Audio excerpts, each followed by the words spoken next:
சாமிநாதன் சொல்லுகிறார், நீ கோழை, காமெடி பீஸு, நீ போராளி அல்ல, உனக்கு பார்வை சரியாக தெரிகிறதா? இதை எப்படி திருப்பி போடலாம்? வாஞ்சிநாதன் அவரை பார்த்து இதே வார்த்தையை பேசியிருந்தால் தீர்ப்பு கொடுத்துக்கிறீங்க, நல்ல விஷயந்தான். பட் நீங்கள் அங்கேயே காலேஜில் படிச்சிருக்கிறீங்க, அது ஒன்றும் பிரச்சனை இல்லை, படித்தது ஒன்றும் இல்லை. அந்த படித்த பிறகு நீங்கள் வக்கீல் தொழில் ஆரம்பிச்சிங்களே, அதுவும் அங்கே தான், அதுவும் பிரச்சனை இல்லை, நீங்கள் வக்கீல் தொழில் ஆரம்பிக்கலாம். இந்த டெசிக்னேட்டட் சீனியர் பிபி ஹெக்டே கிட்ட நீங்கள் வந்து ஜூனியராக போயிருக்கிறீங்க, அது கூட பிரச்சனை இல்லை. பட் பிபி ஹெக்டே தான் இந்த பிளைன்டிஃப்க்கு ரொம்ப வருஷமாக லாயரு. அது குறிப்பாக நீங்கள் ப்ராக்டிஸ் பண்ணும்போது அந்த கேஸ் எல்லாம் எடுத்துன்னு போறீங்கன்னு தான் அவரு பார்த்தாரு. ஜுடிஷியரை சார்ந்த அனைத்து அமைப்புகளையும் தன் வசம் வைத்துக் கொள்வது. இப்போ அவங்க கிளாஸஸ் நடத்துறாங்க, மேஜிஸ்ட்ரேட்டு, முன்சிஃப், அங்கிருந்து ரெக்ரூட்மெண்ட். அப்படி எல்லா மேஜிஸ்ட்ரேட் கோர்ட், முன்சிப் கோர்ட்டில் ஆர்எஸ்எஸ்ல ட்ரெயின் ஆகி அவங்க ட்ரெயின் பண்ண ஆளுங்களையே அங்கே உட்கார வைக்கிறது. டிஸ்ட்ரிக்ட் ஜட்ஜஸ் செலெக்ஷன் ட்ரெயின் பண்ணி அவங்களாலேயே டிஸ்ட்ரிக்ட் ஜட்ஜாக உட்கார வைக்கிறது, அதுக்கான செட்டப்பு. ஹைகோர்ட் ஜட்ஜ்னு என்னுடைய தெரிஞ்ச ஒருத்தர் சொல்கிறாரு, சார் எந்த பேர் டெல்லிக்கு போயிட்டு இருக்குது, இன்னாத்தியா போய்க்குது உனக்கு? ஹைகோர்ட் ஜட்ஜ் ஆகிறேன் நான். ஹைகோர்ட் ஜட்ஜா டெல்லிக்கு யார்கிட்ட போய்க்குது? இல்லை நாக்பூருக்கு போய் அப்படியே டெல்லிக்கு போய்க்குது. நீ ஜட்ஜ் ஆகணுன்னாலும் ஆர்எஸ்எஸ்ல தான் போகணும். நீங்கள் புகழ்பெற்ற மெட்ராஸ் ஹைகோர்ட்டில் ஃபோட்டோ பார்த்தா எல்லாம் ஐயங்கார் தான் இருக்கும். சுப்பன், குப்பன், ராமசாமி, கோவிந்தன் இதெல்லாம் இருக்கவே இருக்காது, எல்லாம் ஐயங்கார். மயிலாப்பூர் ஜட்ஜஸ் முன்னெல்லாம் என்ன பண்ணுவாங்கன்னா, சாமி, ஸ்ரதானந்தா, நித்யானந்தா, அப்புறம் வந்து என்னென்னமோ நந்தாங்க, இங்க அவங்க வந்து டான்ஸ் சாமியார், மட்டாதிபதிகள், இவங்கெல்லாம் போய் இந்த ஆர்எஸ்எஸ் கூட்டங்கள்ல, பிஜேபி கூட்டங்கள்ல, விஸ்வ இந்து பரிஷத்து கூட்டங்கள்ல பேசுவாங்க. ராமாயணம், சனாதன தர்மம் இதெல்லாத்தையும் ஒட்டி அவங்கள வச்சு பேசுவாங்க. அப்படியே பார்த்தா அவன் ஜெயிலுக்கு போக ஆரம்பிச்சான். ஜெயிலுக்கு போனதும் இப்ப யாருன்னா ஸ்பீக்கர் தேவைப்படுது அவங்களுக்கு.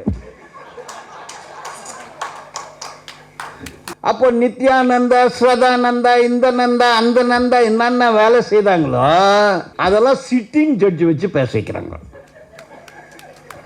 Now it is authoritative. அப்போது நீதி கெட்டது யாரால்? மனு நீதியால், பகவத் கீதையால், ராமாயணத்தால், மகாபாரதத்தால், வேதத்தால், உபனிஷத்தால் நீதி கெட்டு போச்சு.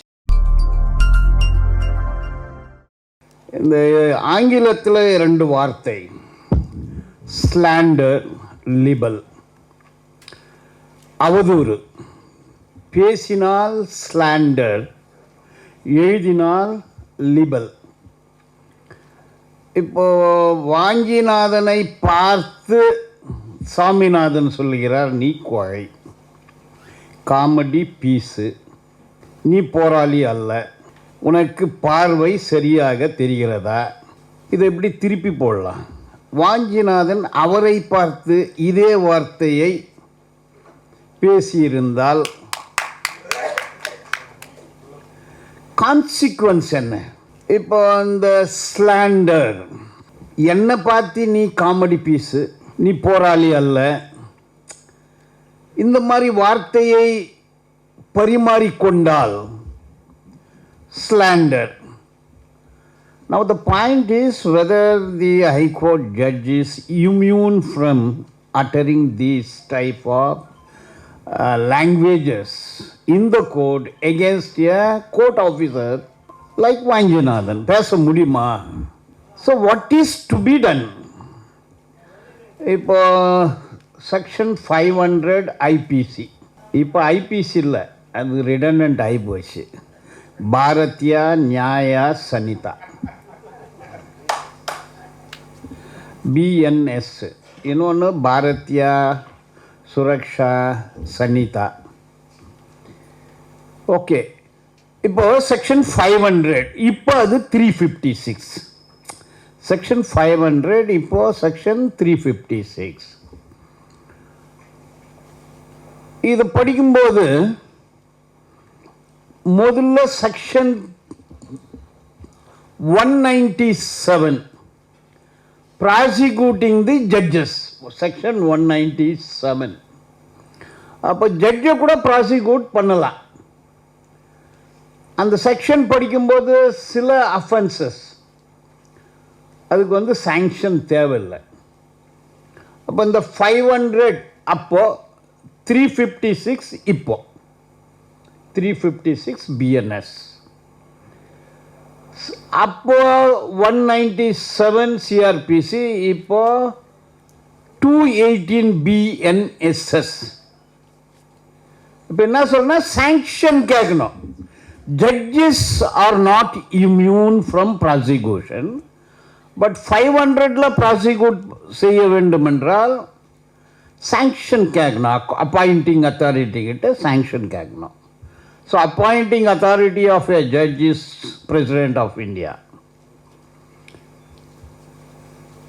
இப்போ சாங்ஷன் முதல்ல வந்து டைம் லிமிட் இல்லை. இப்போ பிஎன்எஸ்ல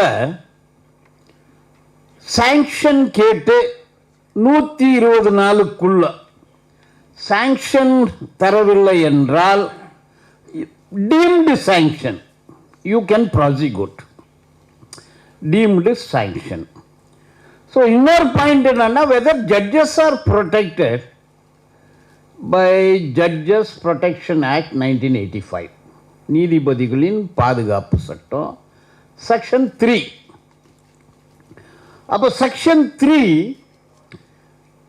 ஸ்லாண்டர் இந்த மாதிரிய வார்த்தைகளை பேசினால், அப்போ ஜட்ஜஸ் ப்ரொடெக்ஷன் ஆக்ட் 1985 செக்ஷன் 3 ஜட்ஜிக்கு உதவுமா அப்படின்றது ஒரு கொஸ்டின்.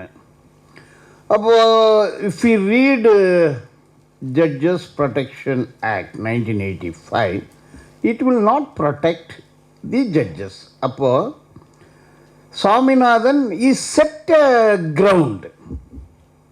மாண்புமிகு நீதியரசர், honorable judge, because he holds a position, constitutional position, we should respectfully address him. Vanchinathan ஒரு நோட்டீஸ் கொடுக்கலாம், லீகல் நோட்டீஸ். நீங்கள் என்னை ஒட்டி இந்த மாதிரி எல்லாம் பேசுனீங்க. See, it touches integrity of an advocate, integrity of an individual, status of an individual. So he had a status in the public domain that he was a people's advocate. Now it is completely shattered, devastated. இதுக்கு மேலே case வருமா அவருக்கு? when a judge comments on an advocate, நீ ஒன்றுக்கு எதுக்குமே உதவாத கர, நீ ஒரு comedy piece, it's a great defamatory imputation. அதனால் ஒரு நோட்டீஸ் கொடுக்கலாம். என்ன ரிப்ளை கொடுக்குறாரு பார்க்கலாம். அவர் ஆவேசமாக நான் பேசிட்டேன், ஐ வில் வித்ட்ரான்னா அதோட விட்டுடலாம். இல்லைன்னா சாங்ஷன் கேட்கலாம் சாங்ஷனிங் அத்தாரிட்டி கிட்ட. 120 நாளுக்குள்ளே கொடுக்கல, ரிஜெக்ட்னா நம்ம அது மேலே ஹைகோர்ட்டுக்கு போகலாம். It's a legal battle. இது வந்து இட்ஸ் நாட் தட் சிம்பிள். இவர் சோஷியல் மீடியாவில் என்னெல்லாம் பேசியிருக்காருன்றதை மருதையன் டீட்டெயிலாக சொன்னார். மருதையன் அதை நான் சொல்ல போகிறதில்ல. பட் இவர் ஒருத்தர் தானா அப்படின்னு பார்த்தா இல்லை. அங்கே அலகாபாத் நீதிமன்றத்தில் போன வாரம் சேகர் குமார் யாதவ் அப்படின்ற ஒரு ஜட்ஜி பேசியிருக்காரு. அது எல்லாம் சோஷியல் மீடியாவில் இருக்குது. அவர் வந்து பாடக புத்தத்திலே மனு நீதி, வர்ணாசிரம நீதி, கீதை, பகவத்கீதையா, ஓகே, இன்னமும் ஒரு கீதை, ராமாயணம், இதெல்லாத்தையும் பாட புத்தகமாக வைக்கணும். இது வந்து இதை ஒட்டியெல்லாம் அவர் பேசுகிறாரு. சென் அப்படின்ற ஒரு நீதிபதி மெஹலயா ஹைகோர்ட்டில், இந்தியா சுதந்திரம் அடைந்த பிறகு இதை ஒரு இந்து நாடாக அறிவித்திருக்க வேண்டும் அப்படின்னு சொல்கிறாரு. இப்போ நீங்கள் கர்நாடகாவில் ஒரு ஜட்ஜி ஆட்டோவில் ஒரு 5 பேரை ஆட்டோக்காரன் கூப்பிட்டு போகிறான். கோரிப்பாளையத்தை தாண்டி போனால் அது ஒரு பாகிஸ்தான்ன்றார். இன்னொரு ஜட்ஜி தீர்ப்புலையே பூநூல் போடுறது, தலை மேலே பெண்கள் ஒரு துணியை போடுறது. இது துணி, இது நூல். தலை மேலே துணி போட்டால் அது வந்து மதம், பூநூல் போட்டால் அது தர்மம். இது இந்தியா பூராவும் இதை தான் பேசிட்டு வராங்க. இந்தியா பூராவும் அந்த மாதிரி 100கணக்கானதை சொல்லிட்டு போகலாம். இந்தியாவில் மொத்தம் 25 ஹைகோர்ட் இருக்குது. இப்போது ஆந்திர பிரதேஷ் ஹைகோர்ட்டை சேர்த்து 25. ஹைகோர்ட்டில் சாங்ஷன்டு ஸ்ட்ரென்த் 1114. 860 ஜட்ஜஸ்ஸு ஹைகோர்ட்டு சிட்டிங்க இருக்கிறாங்க. இப்போ 2018லேருந்து 2023 வரைக்கும் 632 ஜட்ஜஸ், ஹைகோர்ட் ஜட்ஜஸை அப்பாயிண்ட் பண்ணாங்க. தோழர் பேசும்போது ரெப்ரசன்டேட்டிவ் டெமோக்ரஸின்னு சொன்னாங்க. அப்புறம் ஒலிகார்க்கின்ற ஒரு வார்த்தையும் பயன்படுத்தினாங்க. ஒலிகார்க்கின்றது ஒரு சிறு குழு, அப்படின்னா 3-4 சாதியை சார்ந்தவர்கள் எல்லாத்தையும் கண்ட்ரோல் பண்ணுறாங்கன்றது அர்த்தம். 632ல் எஸ்சி பட்டியலின மக்கள் 17%, 3% தான் வாய்ப்பு கிடைச்சிருக்கு. 3%, 17%க்கு 3%. மைனாரிட்டிஸ் 15.5%, ஒரு 5%க்கு தான் அந்த வாய்ப்பு கிடைச்சிருக்கு, ஜட்ஜஸாக அப்பாயிண்ட் ஆகியிருக்காங்க. ஆதிவாசிஸ் எஸ்டி 10%, 8ன்றாங்க 10ன்றாங்க. ஆனால் ஒரே 1% தான் எஸ்டியில் ஜட்ஜஸாக இருக்கிறவங்க. இது எல்லாத்தையும் கூட்டி பார்த்தா 23%. அதோட கூட பேக்வர்ட் கிளாஸ் அவங்க 52%. இது பழைய சென்சஸ், இப்போ எடுத்தால் இன்னும் ஜாஸ்தி இருக்கும். 52%க்கு 11.2%. இதை கூட்டினீங்கன்னா 23% வரும். 77% பார்ப்பனர்கள், காஷ்யாத்தாஸ், அதாவது சத்ரியாஸ், அப்புறம் பனியாஸ். இப்போ இந்த 3 கம்யூனிட்டி தான் 77%. இப்போ எல்லாத்துலேயும் அவங்க தான் இருக்கிறாங்க. நான் கர்நாடகாவிலேருந்து வரேன். 51 ஜட்ஜஸ்ஸு, 19 பேர் பார்ப்பனர்கள் தான். வேறவங்கெல்லாம் நான் தலிதா. இவன் டைரக்டாக ஆர்எஸ்எஸ் அண்ட் ஆர்எஸ்எஸ் சப்போர்ட்டடு. நீ ஜட்ஜ் ஆகணுன்னாலும் ஆர்எஸ்எஸில் தான் போகணும் நீங்கள். அப்போது இந்த 3 வகுப்பை சார்ந்தவர்கள் மேலே போனோன்னா, 100வது மாடிக்கு போனோன்னா லிஃப்ட்டில் ஏறி சர்றன் போயிடுவான் மேலே. சூத்திரன் தலித் வந்து ஸ்டெப்பில் போகிறோம், நம்ம ஸ்டெப்பில் போகிறோம், லிஃப்டில் போகிறோம். அப்படி இதை வந்து உருவாக்குறாங்க. இப்போ ஏபிவிபி, அகில பாரத வித்யார்த்தி பரிஷத், அங்கேருந்து ரெக்ரூட் ஆன பிறகு அது அகில பாரத ஜட்ஜஸ் கமிட்டின்னு ஒன்று வருது, லாயர்ஸு. அதில் உறுப்பினர் யாருன்னு உங்களுக்கு தெரியும், நான் சொல்ல வேண்டியதில்லை. ஸோ ஏபிவிபிலேருந்து ப்ரொமோட் ஆகி அங்கே போகிறாங்க. ஏபிவிபிலேருந்து ப்ரொமோட் ஆகி ஹைகோர்ட் ஜட்ஜாக வராங்க, supreme judge. This are all planned. இது எப்படி இந்த தக்க வச்சு கொள்ளுது, இது எப்படி சாத்தியமாகுதுன்னு பார்த்தீங்கன்னா, it's a bigger game plan. இந்த ஜுடிஷியரி, நீதித்துறையின் வயசு சுதந்திரத்திற்கு முன், அது பிரிட்டிஷ் இந்தியா 1857, 1947, 90 வருஷம். ஸோ 1947, இப்போ 225. இதுதான் நீதித்துறையுடைய வயசு. இது இந்தியா, அது பிரிட்டிஷ் இந்தியா. இப்போ first university, Madras university, Calcutta university, Bombay university 94% பார்ப்பனர்களை யூனிவர்சிட்டியில் டிகிரி வாங்கினாங்க. அப்போ ஜுடிஷியரியை வந்து எடுத்துக்கிட்டாங்க அவங்க. புகழ்பெற்ற நீதிங்க மெட்ராஸ் ஹைகோர்ட்டில் ஃபோட்டோ பார்த்தா எல்லாம் ஐயங்கார் தான் இருக்கும். சுப்பன், குப்பன், ராமசாமி, கோவிந்தன் இதெல்லாம் இருக்கவே இருக்காது. எல்லாம் ஐயங்கார். மயிலாப்பூர் ஜட்ஜஸ்ஸு, மயிலாப்பூர் வழக்கறிஞர்கள், இப்போ 2025 பார்த்துட்டிங்கன்னா வக்கீல் அது ஒரு வார்த்தை அல்ல. இதில் வந்து வக்கீல்னும் போது corporate advocate, celebrity advocate, per hour fees advocate, per day fees advocate, appearance fees advocate, வசதி படைத்த அட்வொகேட்டு, பிராமண அட்வொகேட்டு, பனியா அட்வொகேட்டு, சத்ரியா அட்வொகேட்டு, காஷத்தியா அட்வொகேட்டில் பல ரகங்கள்.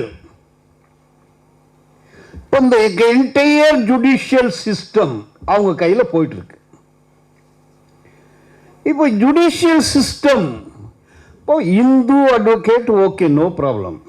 இந்துத்துவா அட்வொகேட்டு, துவா இந்து அட்வொகேட் வேறு, துவா இந்துத்துவா அட்வொகேட்டு, பார்ப்பன அட்வொகேட்டு, சனாத்தன தர்ம அட்வொகேட்டு, மனு தர்ம அட்வொகேட்டு, வெவ்வேறு பேர்களெல்லாம் இருக்கிறாங்க.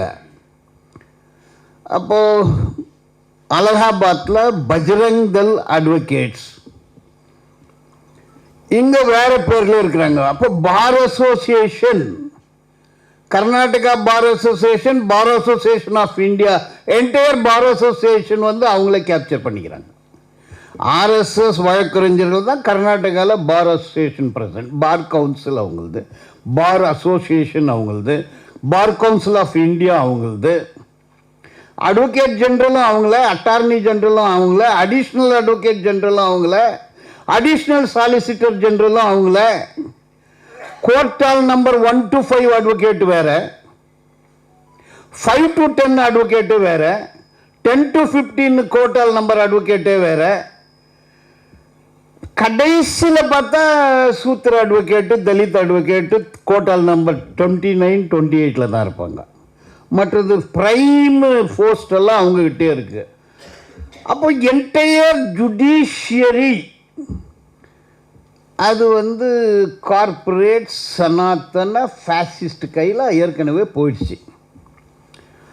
அப்போது இந்த கான்ஸ்டிடியூஷன் இந்து ராஷ்டிராவை 100 வருஷம் ஆயிடுச்சு. இப்போ இது இந்து ராஷ்டிராவுடைய 100வது ஆர்எஸ்எஸ் 100வது விழா.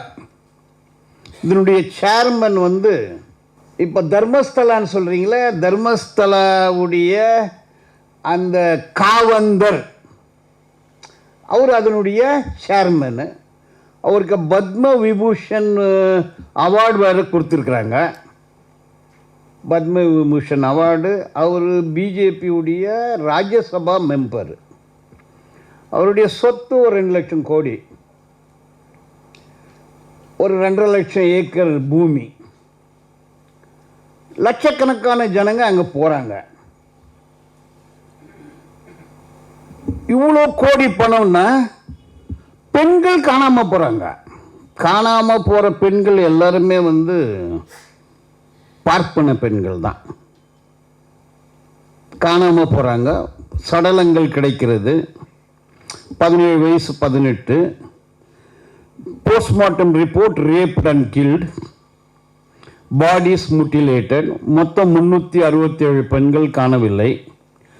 100கணக்கான ஆண்களும் காணவில்லை. இது ஒரு இஷ்யூ. அப்போ இந்த நீதிமன்றத்தை என்ன பண்ணுறாங்கன்னா criminalisation and decriminalisation. So கிரிமினலைசிங் journalist, YouTubers, social activist, left, Ambedkarist, Periyar, இவர் எல்லாரையும் கிரிமினலைசேஷன். 350 பேர் மேலே 400 பேர் மேலே இன்ஜெக்ஷன் சூட்டு. அப்போ இன்ஜெக்ஷன் சூட்டுன்னா ஜான் ரோ சூட்டுன்னு ஒன்று இருக்குது. John Roe, Ashok Kumar injection order, John Roe. அது என்னன்னா அமெரிக்காவில் இந்த பேட்டன்ட்டு, இன்டலெக்சுவல் ப்ராப்பர்ட்டி ரைட்ஸ் இதெல்லாம் வந்து ஜான்ரோன்னா கண்ணுக்கு தெரியாதவங்க மேலே எல்லாரும் மேலேயும் அந்த ப்ராடக்டை, பேட்டன்டட் ப்ராடக்டை உற்பத்தி செய்கிறதோ, விநியோகம் செய்கிறதோ, வாங்கிறதோ, விற்கிறதோ எதுவுமே இருக்கக்கூடாது. அதனால் ஜான்ரோ ஆர்டர். இது இந்தியாவில்னா அது அசோக் குமார் ஆர்டர்னு சொல்கிறாங்க. இன்றைக்கி கேஸ் போடுறாங்க. போட்டு ஒரு 10 நிமிஷத்தில் ஜான்ரோ ஆர்டர் கொடுக்குறாரு. அப்படின்னா 142 கோடி இந்தியர்கள் இதை ஒட்டி பேசக்கூடாது. எதை ஒட்டி பேசக்கூடாது? Rape, murder, serial rape, serial killing, mass rape, mass murder, mass burial, காணாமல் போன இளம் பெண்கள், இதை ஒட்டி பேசக்கூடாது. அது யூடியூப்ல இருந்தால் 8350 கிளிப்பிங்ஸ் எல்லாத்தையும் இம்மிடியட்டாக எரேஸ் பண்ணோம் அப்படின்னு ஒரு தீர்ப்பு சூட்டு ஃபைல் பண்ணி 10 நிமிஷத்தில் இந்த ஆர்டர் ஆகிப்போகுது. இதை ஒட்டி யாருன்னா பேசுனா அவங்க மேலே கிரிமினல் கேஸ் ரெஜிஸ்டர் ஆகும். ஸோ டீக்ரிமினலைசிங் தி கல்பிரிட்ஸ், கிரிமினலைசிங் தி இன்னோசென்ஸ். இது எப்படி செட்டப் பண்ணுறாங்க பாருங்கள். கேஸ் போட்டாங்க. அந்த கேஸில் நான் தான் 3 பேருக்கு இது, அதில் இந்த 1500 2000 பேஜஸ், 348 பேர் டிஃபெண்டன்ட்டு. ஜெராக்ஸுக்கே கணக்கு போட்டால் 9.5 லட்சம் ரூபாய் வருது.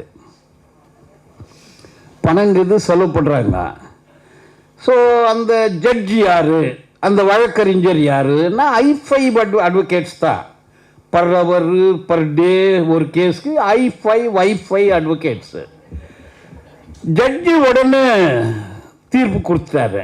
இவர் யார் அப்படின்னு பார்த்தா, இவர் அவங்க நடத்துகிற இன்ஸ்டிடியூஷனில் தான் லா படிச்சுக்கிறாரு.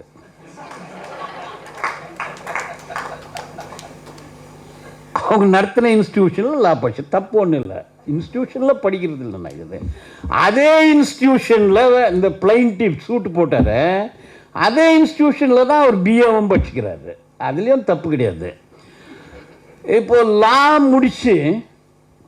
முடித்து ஒரு சீனியர்கிட்ட போகிறாரு, அதுவும் தப்பு இல்லை.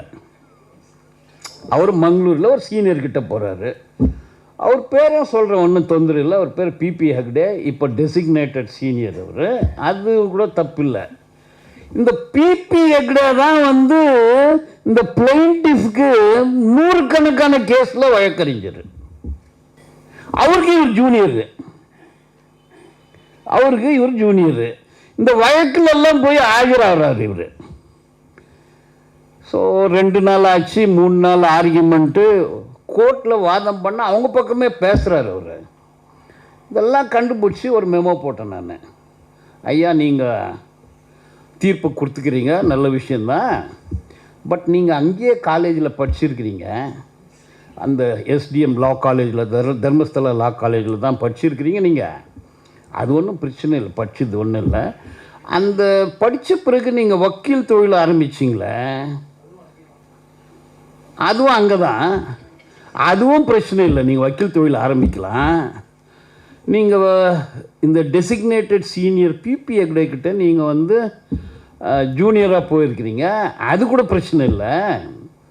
பட்டு பிபி ஹெக்டே தான் இந்த பிளைன்டிஃப்க்கு ரொம்ப வருஷமாக லாயரு. அது குறிப்பாக நீங்கள் ப்ராக்டிஸ் பண்ணும்போது அந்த கேஸ் எல்லாம் எடுத்துன்னு போகிறீங்கன்னு தான் அவர் பார்த்தாரு.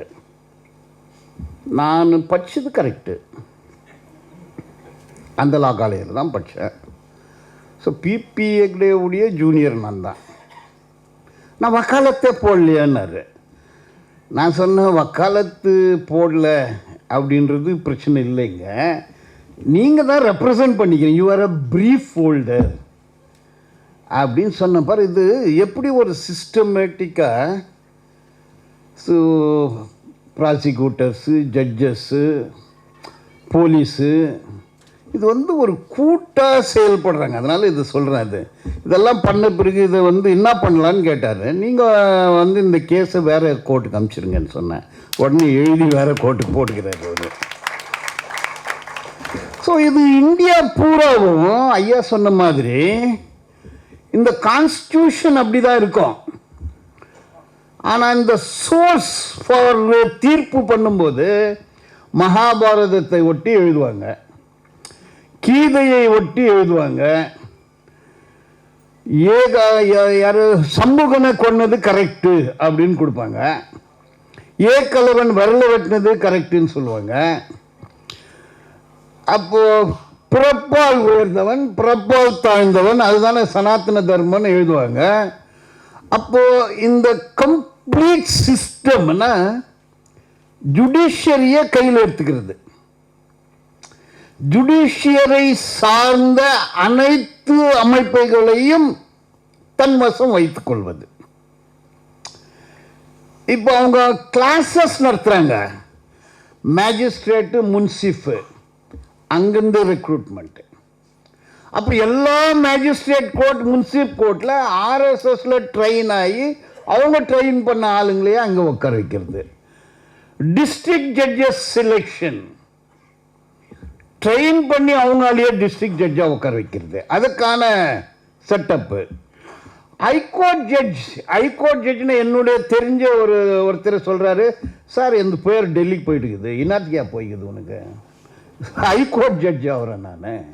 ஹைகோர்ட் ஜட்ஜா டெல்லிக்கு யார்கிட்ட போய்க்குது, இல்லை நாக்பூருக்கு போய் அப்படியே டெல்லிக்கு போய்க்குது, என் பேர் இருக்குது, இருந்தால் என்ன பண்ண போகிறேன், ஜட்ஜ் ஆகிறேன்.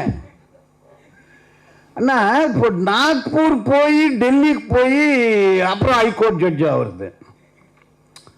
ஸோ நான் இந்த லக்னோவில் ஒரு case, UAPA case, very serious case, அங்கே போயிட்டு இருந்தேன் நான்.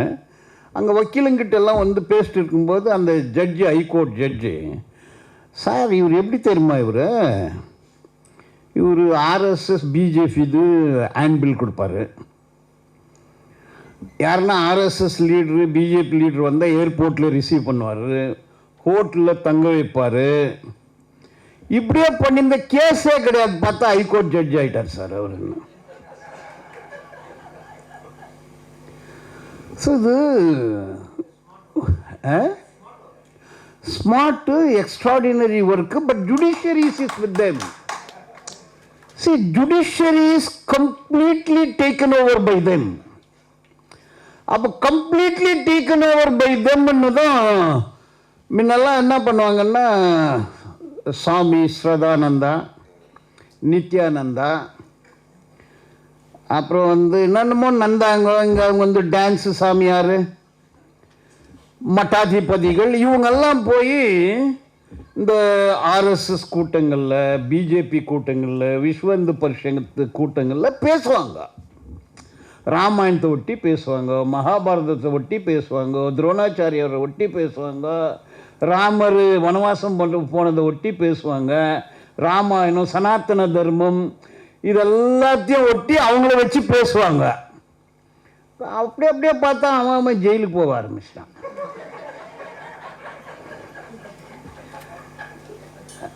ஜெயிலுக்கு போனதும் இப்போ யாருன்னா ஸ்பீக்கர் தேவைப்படுது அவங்களுக்கு.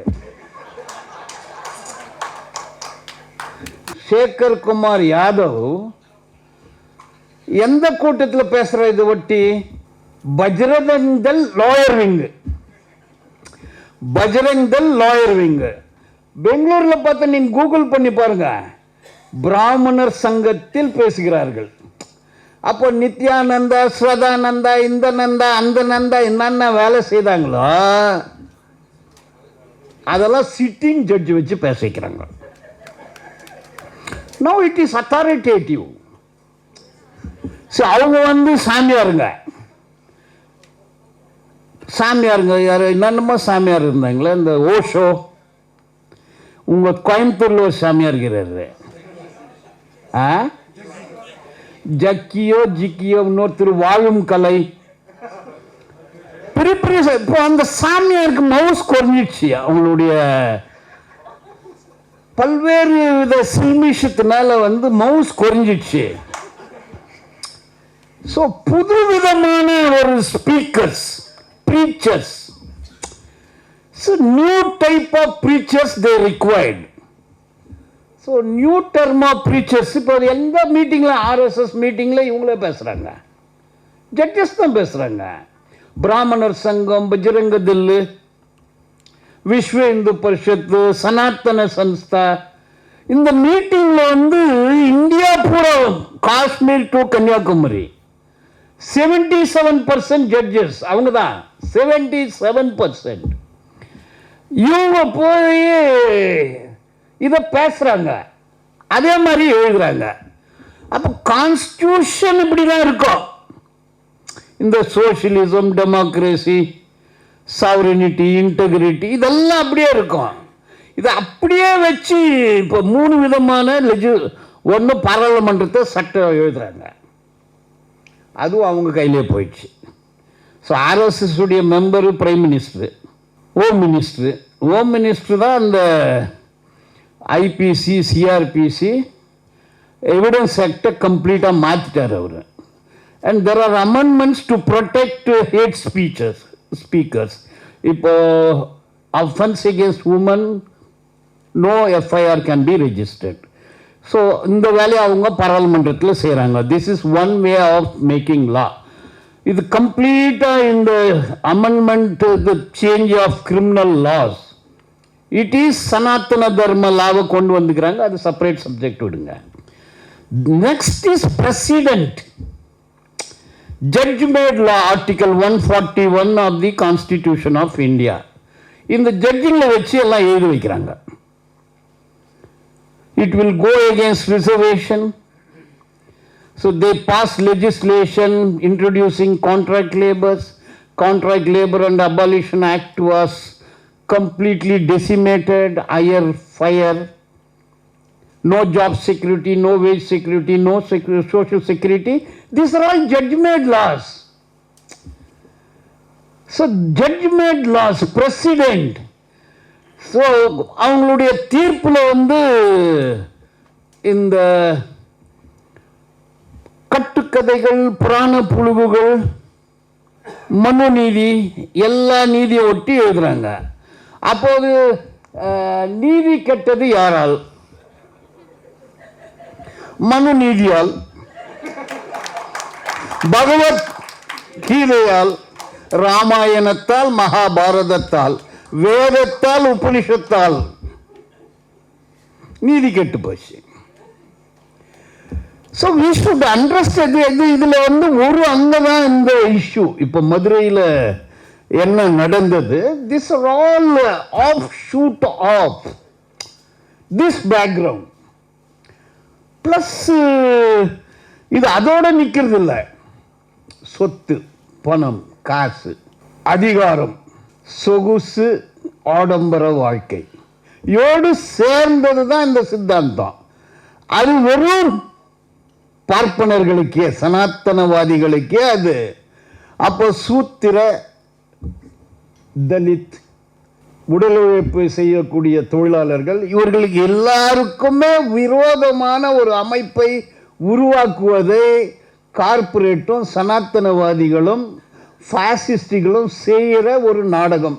அந்த நாடகத்தை மதுரையில் அரங்கேற்றி இருக்கிறாரு. We should ready to face it, fight it, defeat it. Otherwise country won't be like this, we won't be like this. இது இப்படியே போச்சுன்னா வழக்கறிஞர்களுக்கே வேலை இல்லாது போயிடும். when people lost faith on judiciary and judicial process, then it will affect the legal practitioners. அதனால் இது ஒரு வரலாற்று கடமை. இந்த கடமையை வாஞ்சிநாதன் துவக்கி வச்சிருக்காரு. ஸோ மதுரை விஷயம் நம்ம சென்னையில் பேசுகிறோம். இதே விஷயத்தை தமிழ்நாடு பூராவும் பேச வேண்டும். இதை டெல்லி வேற வேற ஸ்டேட்டுக்கும் எடுத்துட்டு போகணும். let there be a great movement against Hinduization, Brahmanization of Indian judicial system.